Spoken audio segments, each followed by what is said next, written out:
Ito mga kababayan, yung ating unang pag-uusapan ay patungkol dito kay Manang Aimee.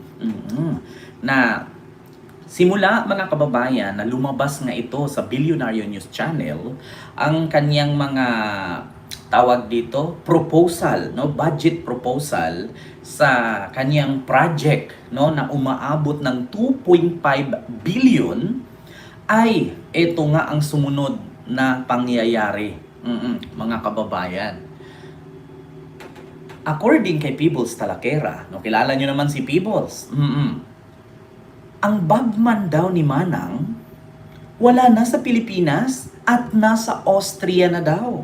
Sa Vienna. Baka nakausap na ni Harry Roque ito. Baka nakita na ni Harry Roque ito, mga kababayan. Ako, wala na daw sa Pilipinas ang bagman ni Manang. Tumakbo na daw, umiska po sa Austria. Eto po mga kababayan. Siyempre, hindi naman po pwedeng gagawa lang tayo ng kwento na walang source. Eto, mga kababayan, pakinggan ninyo. Anak ko, mga kababayan, eto na. Diyos me, yung marmar. Eto, pakinggan nyo mga kababayan. Happy New Year, everyone! Ang first pasabog natin for today is... Nasaan si Rufy? Ala, sino kaya yan si Rocky? Aimee Marcos, nasaan yung bagman mo na si Rufy? Balita ko, nasa Vienna na siya. Kasama pa ang dalawang mong staff. Bakit mo sila pinatakbo? Bakit mo sila pinaalis ng Pilipinas? Anong meron? Ala, So ang tanong, Aimee Marcos, nasaan si Rufy? ala. The bagman. Alam mo naman talaga matino si Babal. Nako. Happy New Year, everyone! Ang first pasabog natin for today is... Nasaan si Rufy? Aimee Marcos, nasaan yung bagman mo na si Rufy? Balita ko, nasa Vienna na siya.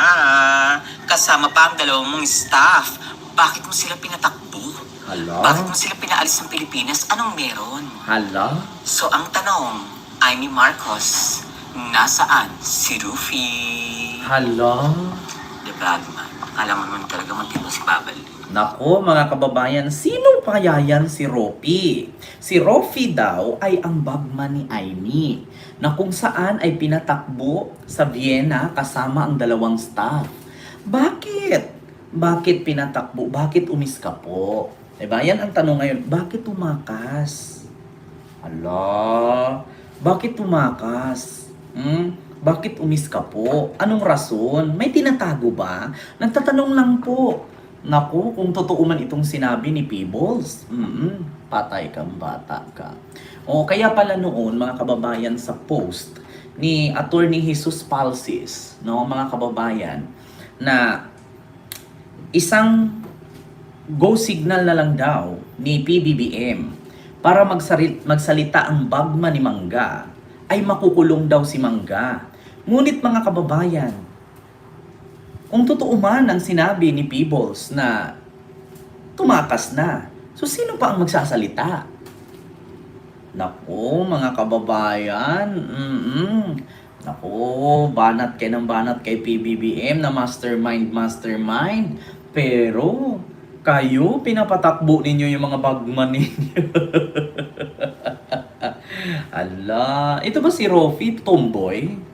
May tanong ko lang, ito ba si Rofi tomboy? Kasi di ba kadalasan sa mga staff ni Mangga tomboy? Oo, di ba? Sabihin niyo sa akin, totoo ba? Kadalasan sa mga staff ni Mangga tomboy?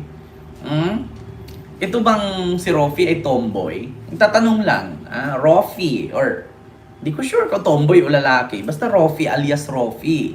Oo, nasaan si Rofi? Tumakas na si Rofi. According kay Peebles, nako. Baka double blade si Rocky, kaya si Rofi. Nako, mga kababayan, bakit? Nako, mga kababayan, tumakas daw. Dahil ba sa nabuko ng Billionaire News Channel na... Happy New Year, everyone! Dahil ba nabuko ng Billionaire News Channel, mga kababayan? Dahil ba ibinalita ng Billionaire News Channel na sangkot si Mangga, no? Pangatlo si Mangga sa may malaking budget proposal? na umabot ng 2.5 billion. Kaya ba'y pinatakbo itong kaniyang bagman? Nako, mga kababayan, asaan na ba to? Asaan na ba? Asaan na ba? So, hanapin nga natin, iparinig natin ulit sa inyo, mga kababayan. Nako, kaya nga ba? Isa ba yan sa rason, mga kababayan? Yan nga ba ang rason kung bakit pinaiskapo si Roffy? Mga kababayan, ang bagman daw ni Mangga. According kay Fables Talakera. Nako po, mga kababayan, eto na nga ang sinasabi ko Oo, Diyos mio Marimar, bakit kasi ganun? Dapat hindi nyo sinasabi. 'Di ba? Ngayon nabubuko kayo, nabubukayo kayo. Ito ba 'yon, mga kababayan? No senator left behind sa 19th Congress. Lahat daw sila nag-request ng mga proyekto sa ilalim ng 2025 National Expenditure Program o NEP. Sa tinaguri ang DPWH leaks na hawak ng bilyonaryo news channel, inisa-isa namin na ang laman ng kontrobersyal na dokumento. At narito ang unang bahagi ng exclusive agenda report ni Joash Malimban. Nako, Ma'am Rosalinda. As a general rule, with very little exceptions, it is Yusek Maria Catalina Cabral with the imprimatur of Secretary Mark Villar and later continued by Sec Manny Bonoan who had control at the DPWH level to remove, include, add, deduct, or modify insertions of items in the NEP for infrastructure or those pertaining to DPWH. November 14, 2025, nang idetali ni former DPWH Undersecretary Roberto Bernardo ang umano'y sistema ng korupsyon sa budget ng ahensya. Aniya, mula sa pagbuo pa lang ng National Expenditure Program o NEP, tila meron na agad designated proponents at sponsors ng mga proyekto na siyang tumatanggap ng porsyento o kickback. Ang isa sa mga umano'y architect ng sistema, walang iba kundi ang yumaong si former DPWH Undersecretary Maria Catalina Cabral. Yusek Cabral would tell me that she would communicate and meet legislators to inform them of the amount of their allocations and ask them for titles of projects that they want to include in the DPWH budget. Sa patuloy na paggulong ng investigasyon sa flood control scandal, naging laman ng mga balita ang mga dokumentong naglalaman umano ng listahan ng mga proyektong ipinasok sa NEP at kung sino ang mga proponent o nag-request nito. Nakakuha ang Billionaire News Channel ng kopya ng umano'y DPWH leaks. Nilalaman nito ang listahan ng mga senador na nag-request daw ng mga proyekto at ang detalye ng mga proyektong ito para sa 2025 NEP. Para sa unang bahagi ng aming report, ilalabas namin ang lahat ng mga senador na nakapaloob sa DPWH leaks. Pinakamaraming requested projects umano, si former Senator at ngayon DepEd Secretary Sonny Angara, na proponent ng 105 projects sa 2025 NEP. July 2024 na-appoint si Angara bilang DepEd Secretary mula sa pagiging isang senador, ilang buwan matapos simulan ang budget setting para sa 2025. Pumapangalawa si Senator Cheese Escudero na may 34 projects. Ikatlo si Senator Joel Villanueva na may 30 projects. Ikaapat si Senator Amy Marcos na may 28 projects. Nako, ayan. Kaapat, may 28 project. So, magkano nga ba ang halaga? Umabot po, mga kababayan, sa 21 billion. No? Lahat ng mga senador na pinangalanan dito sa DPWH leaks ng Billionaire News Channel, ang kanilang mga proposal or budget proposal ay umaabot ng 21 billion. Nako po, 21 billion. At magkano nga ba kay Mangga doon? 2.5 billion daw di umano ang kay Mangga. Nako, mga kababayan, Diyos ko po. Lahat daw sila nag-request ng mga proyekto sa ilalim ng 2025 National Expenditure Program or NEP. Nako po, mga kababayan. Pinag-iinitan ba kamo ng mga DDS? Ibig sabihin yun, Ken, sikat ka. Kaya pala, pakisama si Baba sa mga kurap. Nako, Sir Kendry, di ba? Ma'am Milds Castro, hello po. Nako, ang tanong ngayon, mga kababayan, ayan, Dream Girl TV, hello po. Ang tanong ngayon, mga kababayan, nasaan si Baba? At nasaan si Roffy? Na according nga kay Fables Talakera, tumakas na. At bakit tumakas? Pati pa daw yung dalawang staff Ma'am R. Villegas, hello po. Ma'am Clareta, and kay Nida Malco, hello po. And kay Ma'am Rosalinda Katubig, hello. Naku, ito na. Sir Henry Nunez, good afternoon and happy. Ayan, Happy New Year. Ayan, Rinagi, mega love shout out po. Naku, mga kababayan, eto na nga yung ating mga katanungan ngayon. Kung nasaan? Naku, Rofi. Kung nawawala si si tawag doon missing bride at nakita na, si Rofi naman ang nawawala ngayon. At bali-balita, according kay Peebles, nasa Austria na daw, sa Vienna. Naku po. Lito may galap shoutout Ma'am Lili Tunini, kaya nga ayaw ni Mangga si Buying maging ombudsman dahil dahil nga Ma'am Lili Tunini, mabibisto kasi. Oo, Ma'am Yet Trinanes, hello po. Ayan, Ma'am Maribik Villanueva, di pahanap sa Austria. Oo, gaga talaga to si Mangga. Nako, mga kababayan.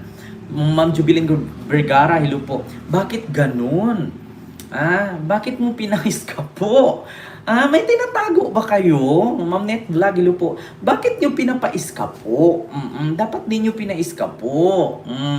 Alam niyo mga kababayan, hindi yan dapat pinapaiskapo kung walang kinakatakutan, walang tinatago.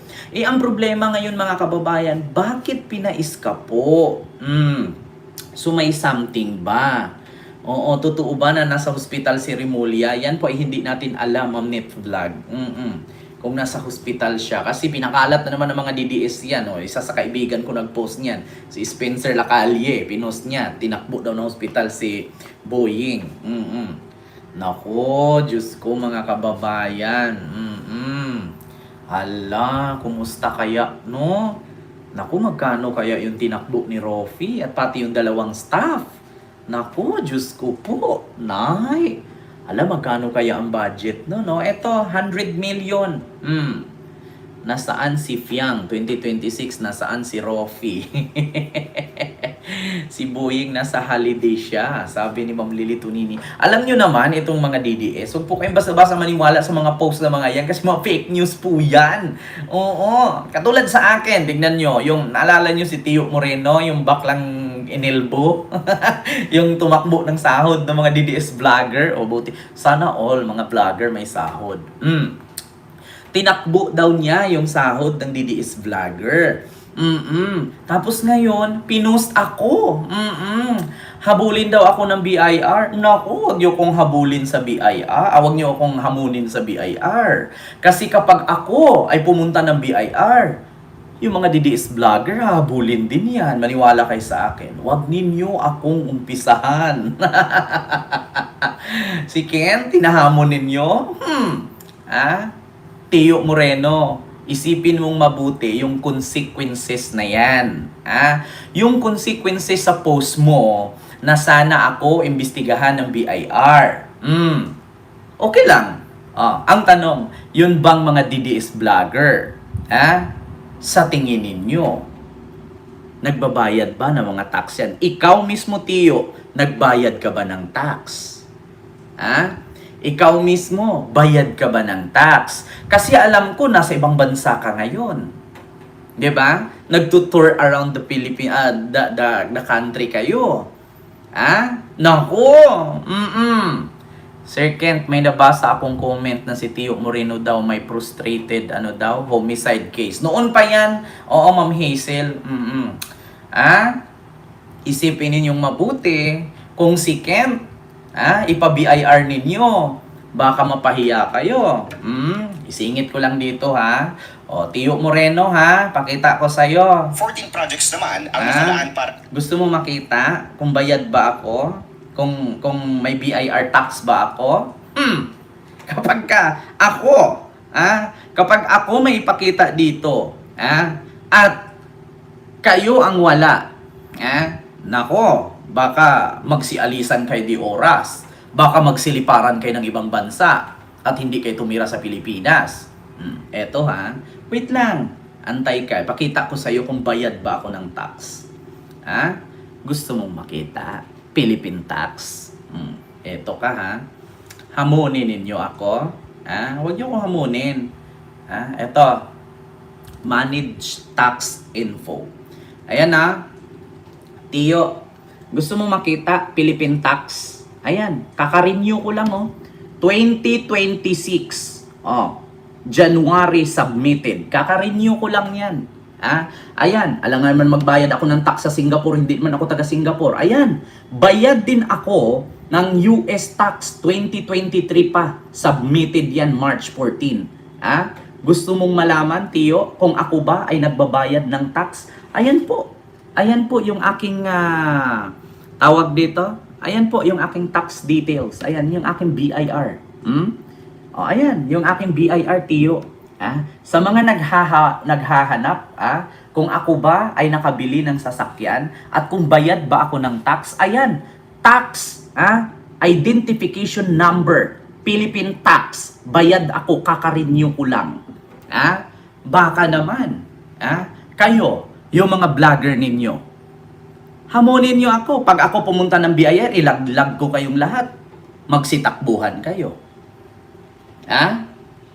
Di ba? Baka magsitakbuhan kayo. Hahamon-hamonin nyo ako sa post. Tapos dapat daw, anuhin daw ako. Tawag dito, habulin daw ako ng BIR. BIR. Asaan na ba yun? Ito ba yung post mo, Tio Moreno? Ayan ba yung post mo? Paldong-paldo daw ako, puro ako gold. At ang sabi niya, 22,000 lang daw followers ko, samantalang sa kanya 400k. Hindi daw siya nakabili. Aba, kasalanan ko ba? Kasalanan ko na hindi ka nakabili? 400,000 followers mo, 22,000 lang ako, nakabili ako? Aba, kasalanan ko. Kasalanan ko, wala ka pambili. Mahirap ka na bakla. 'Di ba? Kasalanan ko bang inubos mo sa panlalaki? Yung pera mo? Tapos ngayon, ipopost mo ako? At sasabihin mo, paldong-paldo? Nakalagay shout out sa pro Marcos, pro Romualdez, pro Kakampings at anti-Duterte vlogger na ito. Paldong-paldo Sana all. Imagine 22k lang followers niya sa social media, nakabili ng Mustang. And so, kung 22 lang, bayad ka ba ng tax? Huwag niyo akong hamunin sa tax. Kasi kapag ako ang magreklamo, baka yung mga DDS vlogger niyo dyan, na binayaran, baka magsiiskapuhan lahat yan. 'Di ba? Huwag mo akong hamunin, Tio Moreno. Huwag mo akong pinaghahamon. Nasabihin mo dapat ako ay iimbestigahan ng BIR? Hoy, updated at bayad ako sa BIR. 'Di ba? Ikaw. Bayad ka ba? Pag ako pumunta ng BIR at ireklamo ko kayo doon, magsiuwian kayo sa kung saang lupalop kayo nang galing. Baka magsiliparan kayo. Hintayin nyo. Si Harry Roque nga, as soon as possible, makakauwi na. Pag ako hamonin ninyo, huwag nyo kayo nahamon, Tio Moreno. BIR, harapin ko kayo kahit saan kayo pupunta. Pero kayo, kaya nyo bang humarap? Hanapin natin. Ito yung pangalan niya dito. Tio Moreno. Ayan, ito ba? Ito ba yon, Tio Moreno? Ito ba yung pinost mo? Grabe, paldong-paldo. Ito ba? Ito ba yung paldong-paldong sinabi mo, Teo? Ito ba, Tio Moreno? Paldong-paldo ako? Paano kung bayad ako sa BIR? At paano kung nagbayad ako ng tax? At paano kung kayo ang tatanungin ko, bayad ba kayo? 'Di ba? Paano kung ako ang pupunta ng BIR at paimbestigahan ko kayo lahat? 'Di ba? Ako, hayagan kong pinakita ang aking kinikita.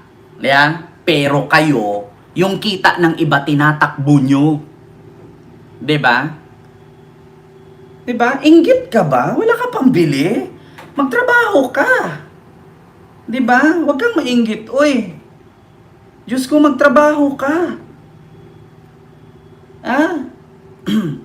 Mga kababayan, Ito daw, panibagong blessings daw. 200k plus. Oh. Di ba? Magtrabaho kasi kayo. Di ba? Para kumita kayo. Hindi yung, inggit kayo. My God, ako pa hinahamon ninyo. Sige, magtawag tayo sa BIR.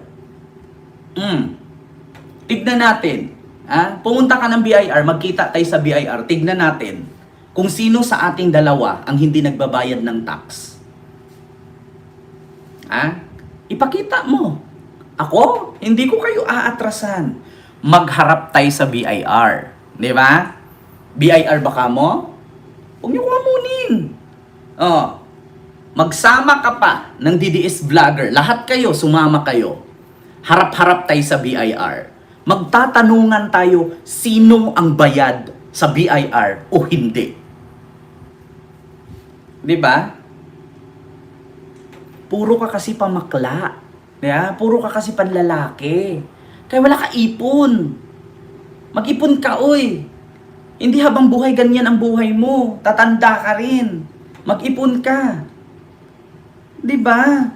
Magtrabaho kasi kayo ng maayos. Di ba? Ipopost mo paldong-paldo ako. So naman ngayon. Tapos questionin mo, 22,000 lang followers ko, sa'yo 400, hindi ka nakabili. Aba, kasalanan ko, wala ka pambili. Tapos sasabihin mo pa, bayad ako ni Marcos, bayad ako ni Romualdez. Kung iparating ko yan kay Romualdez at sa Malacanang yung sinasabi mo, malaking kaso yan. Sige. Kung sabihin mo na bayad ako ni Marcos at ni Romualdez, paano kung balikan kita at hanapin ko yung pruweba mo na bayad ako?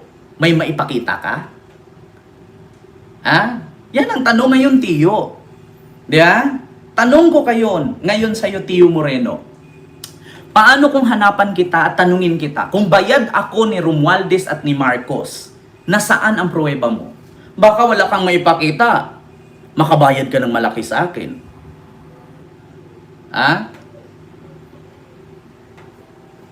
Baka magulat ka. Buong buhay mo, pagsisihan mo yan. Baka kamumuhian ka ng mga DDS vlogger. Kasi pati sila madadamay sa kinagawa mong kabubuhan. Alam mo, sa totoo lang, Tiyo, mas lalo mo ko pinapasikat Pangalawa, hanapin ko lahat yung sinasabi mo. Asan yung resibo na ako paldo? Asan yung resibo na ako bayad ni Marcos? Hanapin ko yan. Ipakita mo sa akin. Diba? Ipakita mo sa akin na ako bayad ni Marcos at ni Romualdez. Sige, may pa-anti-clear pa kayo? Nabayad ako ni anti-clear? Sige. Ipakita ninyo. Kasi pag ako ang maghanap niyan, magugulat ka. Wala kang maipakita niyan, babalikan kita. Good luck sa'yo. Diba? Yan ang tanong, Tiyo Moreno. Ipakita mo yung pruweba na bakit ako naging paldo. Kasi tinag mo dyan Romualdez, Marcos, Kakamping. Tandaan mo, 3 yan. 3 yung pinangalanan mo. Kakamping, Romualdez at Marcos. Paldong-paldo. Doon daw napunta yung mga tax nila. Ang tanong, tax niyo, nagbabayad kayo ng tax? Registered kayo sa BIR? Asan yung mga taxpayer kayo? Asan yung mga tax ninyo? Nabayad kayo? Tapos ako ipa-question ninyo? Bayad ako! Yearly ako nagre-renew. As a vlogger, kayo, asaan? Kaya nga tinakbo mo yung sahod ng mga DDS Diyos mio, Marimar Teo. Tigil-tigilan mo ko yung kabaklaan mo. Undangi ko yut. Ayaw ko yut. Ayaw ko hamuna yut. Kung si Jam Magnon yut, hindi ka pinatulan yut. Ako yut. Wag mo akong hamunin yut. Wala ko inaatrasan yut. Wag mo akong hamunin yut. Wala akong inaatrasan yut. Pumunta ka ng BIR, magkita tayo. ipakita mo na nagbayad ka rin ng tax mo. At ipakita ko nagbayad din ako ng tax ko. Nang makita natin kung sino ang hindi nagbabayad ng tax, may patagtag ka pa sa BIR? Kapal ng mukha mo. Nagkaroon ka ng payroll kay Lustay na hindi ka naman miyembro ng staff niya. Tapos ako questionin mo? Yut, wag ako yut. Yeah? Itakbo mo na lang yung sahod ng mga kapwa mo DDS yut. Diba? Wag niyo akong hamunin. Ulitin ko ha. Magkita-kita tayo sa BIR. Magkita-kita tayo sa BIR. Mag-set kayo ng date. Sama mo lahat ng DDS vlogger. Tapos i-check namin isa-isa doon kung sino sa amin ang may BIR record. At verified ha. Nang malaman natin. Sinong kakasa sa akin. Tapos na ang pagkasa ko na pag si Digong makauwi sa Pilipinas, end of the year 2025, magigilit ako ng liig. Expired na, hindi nakauwi si Digong. Ito yung aking bagong hamon. Lahat ng mga DDS vlogger, hinahamon ko kayo, pumunta tayo ng BIR kung sino sa atin ang hindi bayad. Sinong kakasa? Aber, dito natin malalaman, sinong kakasa sa akin? Lahat ng DDS vlogger, punta tayo ng BIR. Pakita natin kung sino ang merong record sa BIR na verified. Ha? Yan lang, hiling ko, verified sa BIR. Sinong kakasa? Di ba mga magagaling ket mga matatalino kayo? Punta tayo ng BIR. Ipakita natin kung sino sa atin ang merong record sa BIR. Tiyo, isipin mong mabuti yan, Tiyo. Isipin mong mabuti yan, Tiyo Moreno. Ang consequences, pinos mo ko, tinag mong BIR, hindi ko atrasan yan, haharapin ko ang BIR. Ang tanong, kayo ba? Nagbabayad ba kayo? Nagawa ninyong magtutour around the world? Paikot-ikot kayo kung saan-saang bansa? Europe? Asia? Bayad ka ba ng tax mo?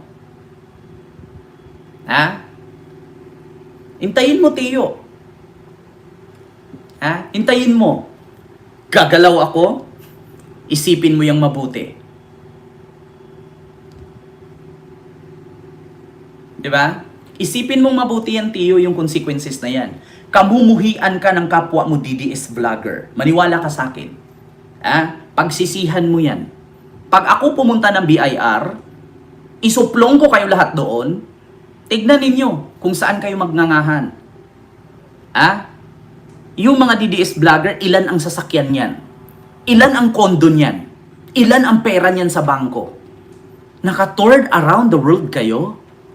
Tas hindi kayo bayad ng tax? O baka ngayon pag narinig ninyo, nagsigawaan kayo ng tax. Nagsi-applyan kayo sa BIR. Huwag niyo kong hamunin. Baka dahil dito, mag-uumpisa na ang mga vlogger sa Pilipinas magbabayad ng tax na malalaki. Kasi alam ko na napakadaming vlogger ng DDS na hindi nagbabayad ng tax. Tandaan nyo yan. Hinahamon ko kayong lahat, mga DDS vlogger. Tanong ko lang, bayad ba kayo ng tax? Baka sabihin nyo, hindi monetize yung channel ninyo. Putang ina nyo, huwag nyo ko pinagloloko. Diba? Huwag niyo ko pinagloloko. Baka magulat ka, Tiyo.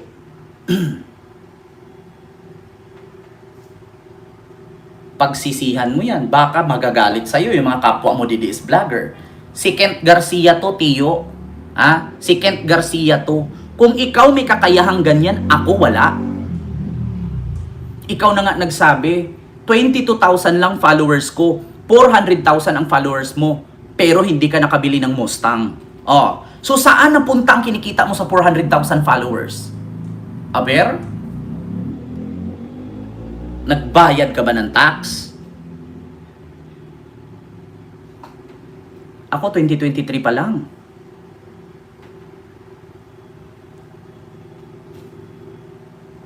Tandaan mo yan. Take note. 1 year pa lang ako dito sa national politics kay PBBM. 'Di ba? Pag ako pumunta ng BIR, magsiiyakan kayo.